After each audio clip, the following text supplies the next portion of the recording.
A cakewalk through the AFC East is what some have forecast for the Jets. But at Shea, the Colts took the first bite.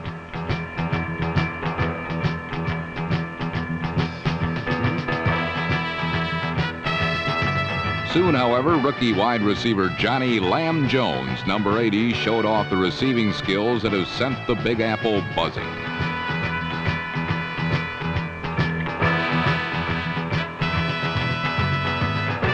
Another Jet rookie who made an auspicious debut was safety Darrell Ray, number 28, who capitalized on an odd set of circumstances that resulted in a 75-yard touchdown.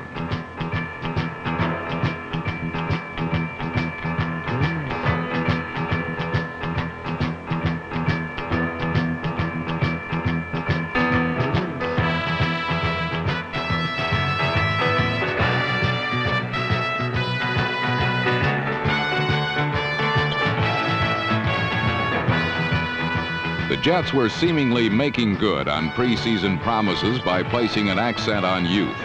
But the last word was spoken by an old-timer, the Colts' Burt Jones, who celebrated his 29th birthday by leading the Colts to a 17-14 win. When the oft-injured Jones emerged unscathed from his touchdown tumble, the Jets were brought back down to earth, realizing that an unexpected obstacle stands in their path to a division title.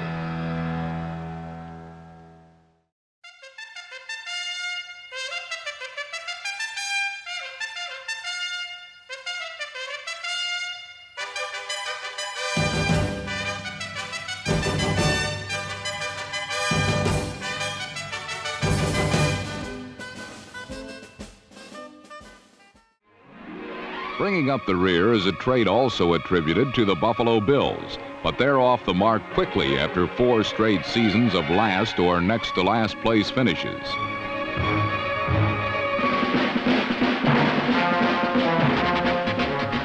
Against the Jets, rookie Joe Cribbs, number 20, provided the Bills with a kind of scoring threat they need from the ground. Cribbs' role in the Bills' passing game was somewhat less secure.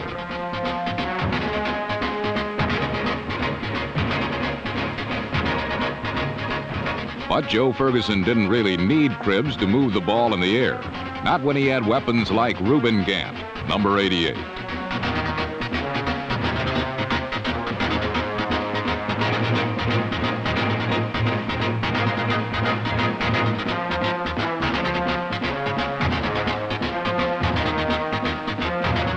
A dangerous passing attack is expected of the Bills, but an opportunistic defense is something new.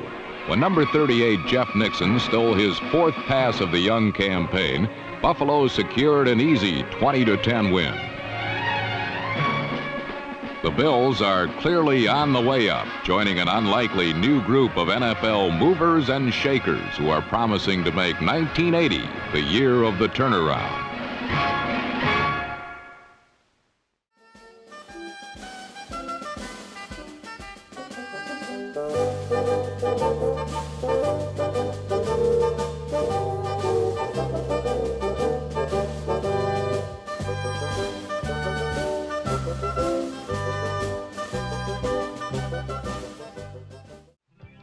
On the NFL's banner afternoon of passing, the resurgent 49ers came to Shea Stadium with their usual flight plan of dump passes to running backs. But Steve DeBerg showed that there's room on the 49ers itinerary for long passes to wide receivers. Freddie Solomon, number 88, was the recipient of the 38-yard touchdown. And when co-pilot Joe Montana took over the controls, the 49ers maintained their dizzying heights.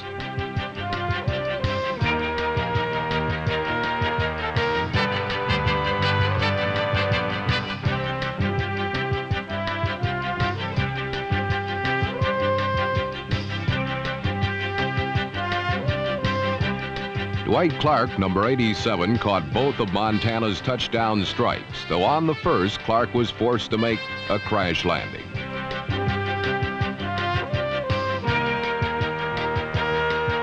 The contest became an aerial circus when Richard Todd finally got the Jets off the runway.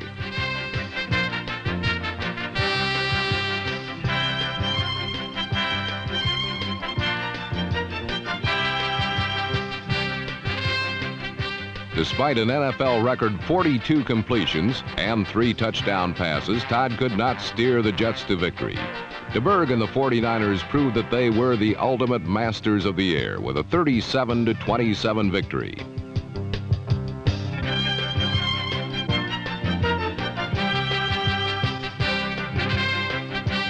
There was Rickenbacker, Lindbergh, McConnell, and Smilin' Jack. Now there is Steve DeBerg. With him, the undefeated 49ers are flying high. But the sky is heavy with traffic, and plenty of dogfights loom ahead in this pass-happy NFL season.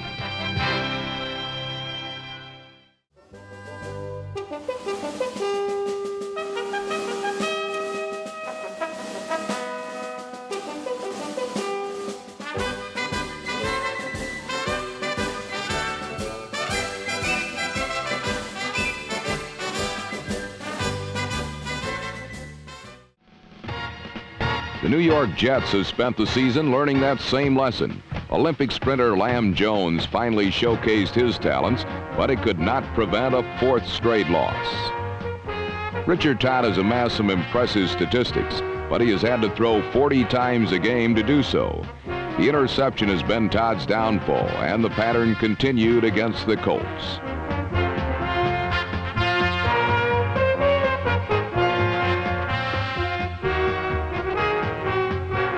Baltimore has had no problem at quarterback in 1980. Burt Jones has remained healthy, and that ensures a potent passing attack. With Jones and rookie speedster Curtis Dickey, number 27, providing the fireworks, an explosive offense may be all the Colts need to sneak into the playoff picture this season.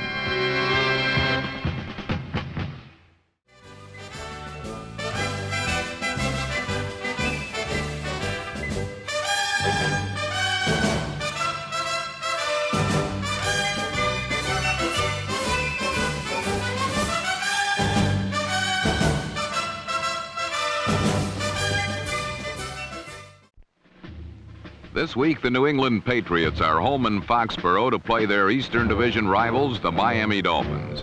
If Buffalo loses to Baltimore, a win would put the Patriots in a first-place tie, and history is on their side. They've won 4 of the last 5 games against Miami at Schaefer Stadium. But Miami fans are quick to point out that the Dolphins hold a substantial lead in the all-time rivalry, and neither team has swept the season series since 1975. Still, Miami coach Don Shula will have several concerns while preparing for the 4-1 Patriots. One concern is a recharged defensive line. Last week against New York, the Patriots logged 5 quarterback sacks. Defensive end Julius Adams, number 85, still going strong in his 9th pro season, notched one of the sacks by reading New York's blocking keys correctly, thus producing an unobstructed path to the Jets' Richard Todd. Also in pursuit was Rod Schote, number 56, a linebacker with a kind of outside speed the Dolphins may have trouble with.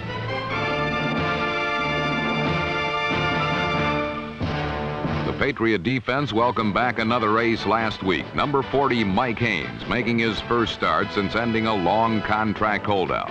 Set a club record by returning this blocked field goal for 65 yards and a touchdown.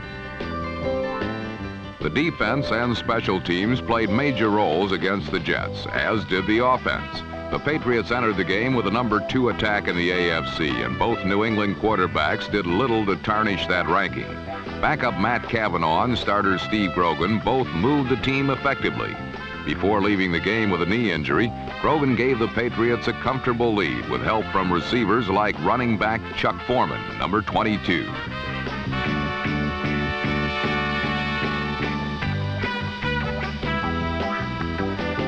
Cavanaugh then stepped in and promptly threw a score to number 29, Harold Jackson. With this demonstration, the Patriots showed they have 2 quarterbacks who can take full advantage of New England's marvelous stable of receivers, like Jackson, Russ Francis, and Stanley Morgan. Quarterback depth is not the sole province of New England, however. In 3 of the first 4 games, the hotline has rung up Dolphin veteran Bob Griese.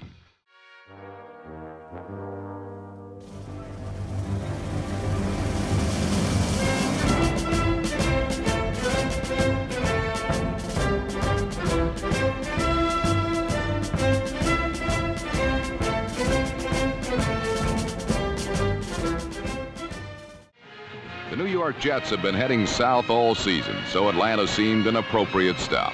But when the Falcons' special teams got tricky, the winless Jets came up with a surprise of their own, something called defense.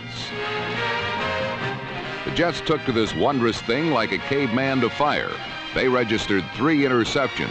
Then their ground game registered 2 touchdowns to produce a 14-7 win.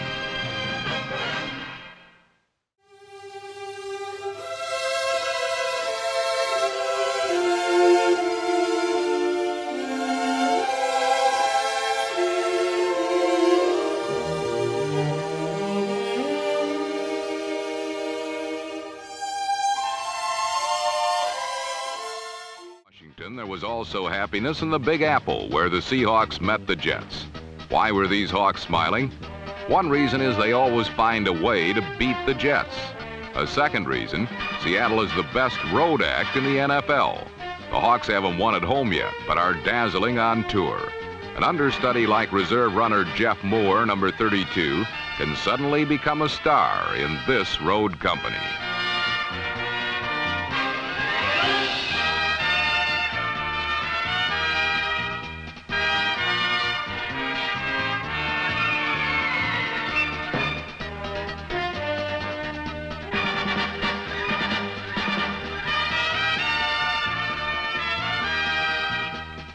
Like all good road shows, Seattle's had a great second act. They spotted New York a 14-3 lead, then turned the game around on a blocked punt by Sam McCullum. Number 86, Jesse Green, ran it in, and the Seahawks were on their way.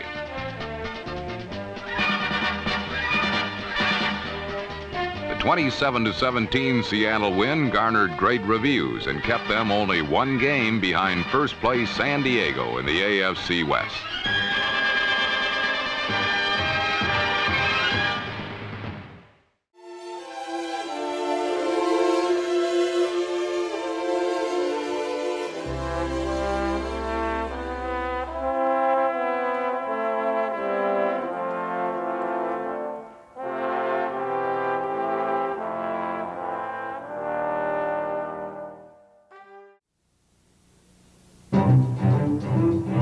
Miami's Don Shula is a recognized coaching success, but for the 3rd straight season, he has failed to beat the Jets under Walt Michaels.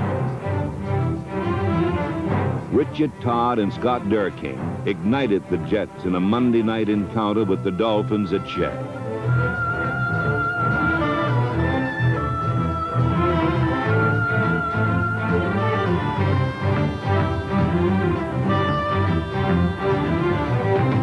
The defensive assault was led by Mark Gastineau and by number 93, Marty Lyons. Donald Dyke's first pro interception contributed to a 17-14 win, the Jets' 2nd consecutive Monday night victory at home.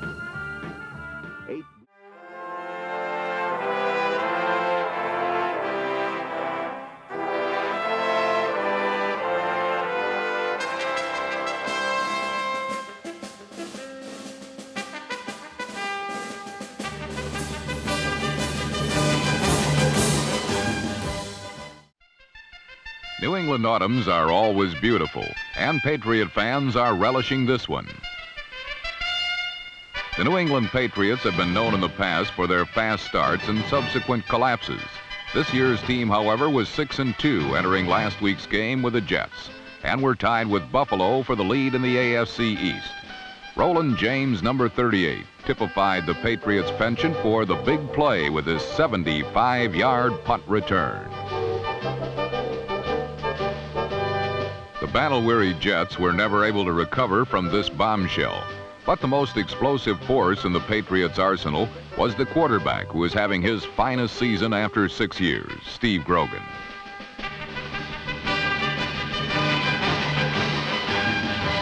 Grogan threw 2 touchdown passes, one to All-Pro tight end Russ Francis, number 81. The other went to Stanley Morgan as the Patriots cruised to a 34-21 victory over the Jets.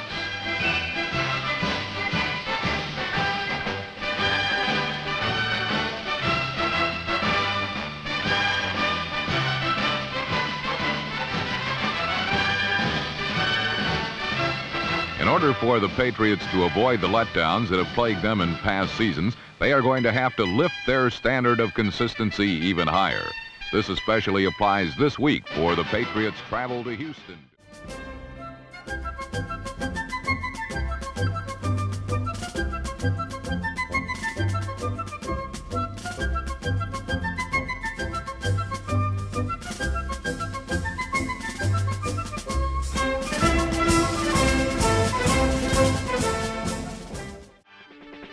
Against the Jets in New York, the Buffalo Bills proved that while they have become increasingly dependent on the running game and rookie sensation Joe Cribbs, they can still win with the passing attack, paced by Joe Ferguson. Ferguson, one of the AFC's top-rated passers last season, has slipped in the rankings in 1980. But against the Jets, twice number 12 fired touchdown passes to rookie tight end Mark Bramer. However, Buffalo saw an early lead evaporate into a 24-24 tie, forcing Ferguson to deliver the deciding blow with just 6 seconds remaining.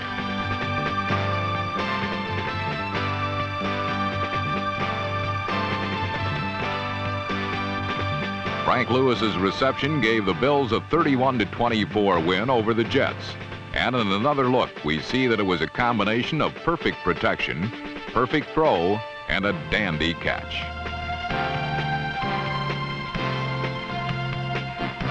This victory put the Bills in first place in the AFC East and seemed to indicate that this team has the thrust that could project them into the playoffs for the first time since 1974.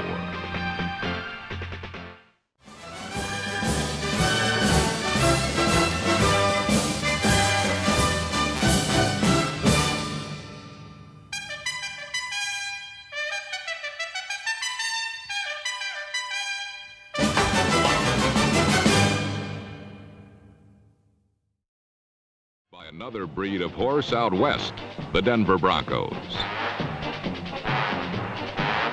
Hospitalized the day before with stomach flu, Bronco quarterback Craig Morton struggled with the side effects and offered the New York Jets an opportunity to take an early lead, which they accepted.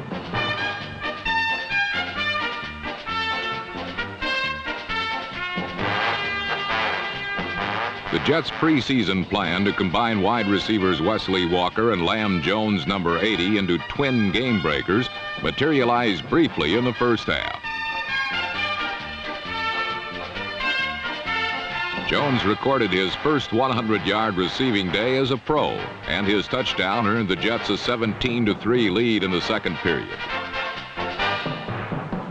Despite his illness, Morton rebounded with his finest day as a Bronco, passing for over 300 yards and 2 touchdowns, the first to tight end Riley Odoms, number 88.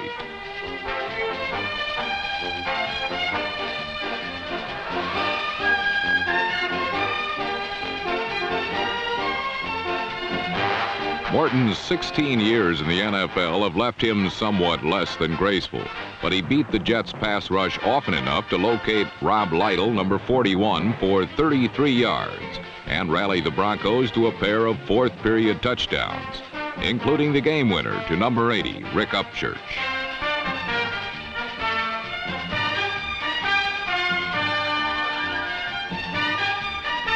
The 31-24 win put Denver over the 500 mark for the first time this year as the playoff deadline draws nearer for those in the AFC West.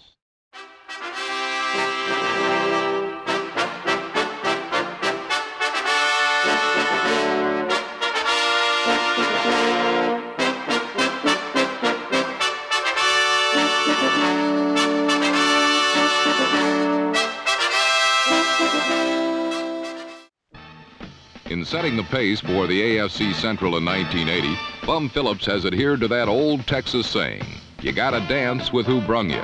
Bum's Oilers have a defense that has brung them a long way in 1980, and they were eager to try out their latest steps on the New York Jets.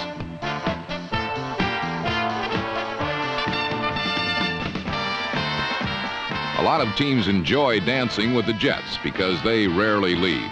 But in this game, they proved to be obstinate partners with some new steps of their own.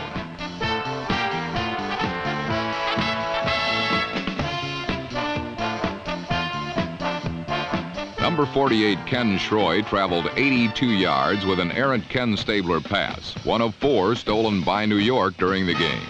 Going to the fourth quarter, the Jets found themselves hugging a 21-0 lead that appeared insurmountable to everyone except Ken Stabler. While throwing for a career-high 388 yards, Stabler zeroed in on a comeback with targets like Billy Johnson, number 84. Houston's gyrations continued when Stabler connected with former Jet Rich Castor, number 88, for a 68-yard touchdown that even matters at 21 apiece.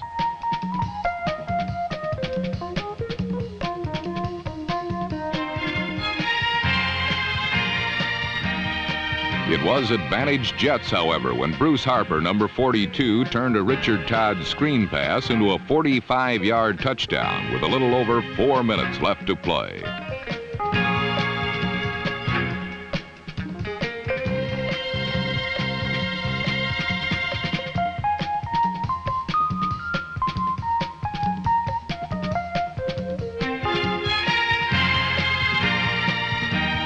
But this uplifting experience was short-lived as Stabler and Castor were heard from again with a minute and a half showing on the clock.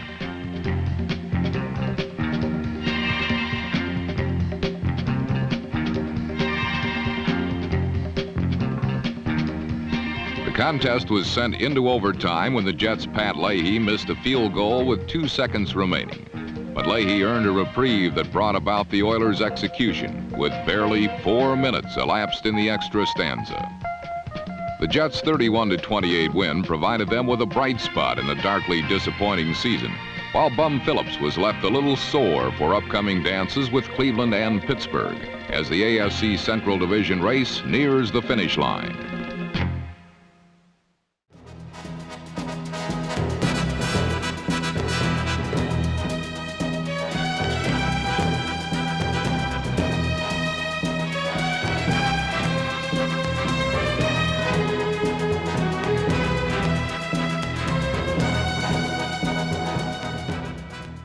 Such a richly talented group of receivers.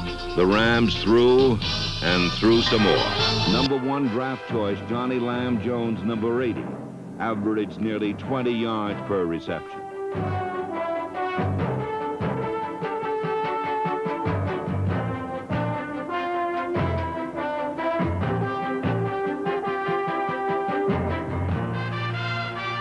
Inside area live, that's the biggest thing, and I'm sure he's going to learn it.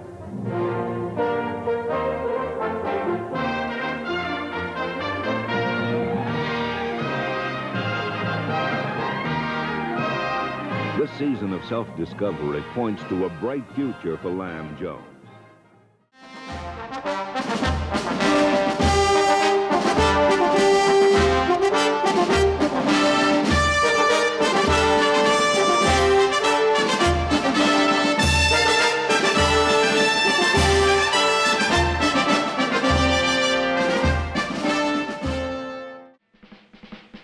Brian Sipe is not the only one picking up a lot of ground at Cleveland, where the Browns tried to stay 1 game ahead of the Oilers. Strafing the Jets would put the Cardiac Kids 1 game closer to their first division title since 1971. Mike Pruitt racked up some real estate of his own as he gave the Browns a 10-0 lead early in the second half. This seemed like a secure cushion considering the energy crisis that has struck the Jets' offense this year. But a Richard Todd pass to a highly touted rookie, Johnny Lamb Jones, propelled the Jets in front. But just as the Jets sensed an upset, Brian Sipe hit Greg Pruitt with one of his 30 completions, a team record. Cleveland grounded New York 17-14 and remained atop the AFC Central.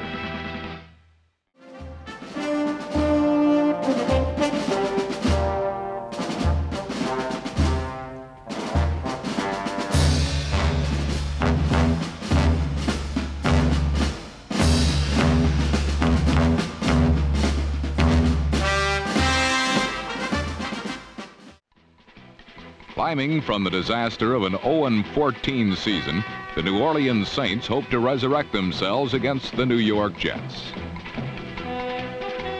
The Jets, bedeviled by defeats themselves in 1980, were unwilling to let their stadium become the site of the season's first miracle.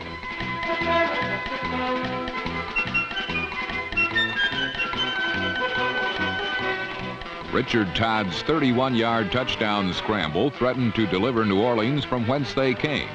But the Saints found their savior in number 8, Archie Manning. Manning's 14-yard touchdown pass to number 45, Jack Holmes, helped lift New Orleans to a 21-20 win. The victory finally brought an end to 14 weeks of suffering and frustration by new coach Dick Stanfill and the Saints.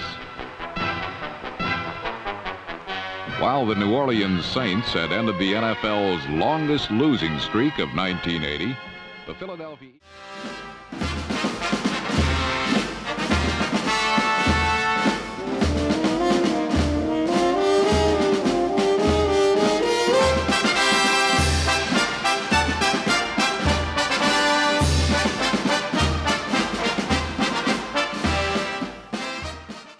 Miami Dolphins, on the other hand, were struggling to gain their 9th winning season in 10 years against the New York Jets.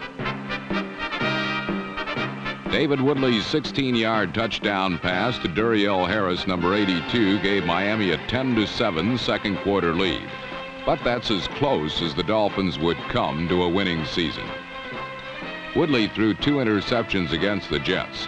One returned 71 yards for a touchdown by Darrell Ray, number 28.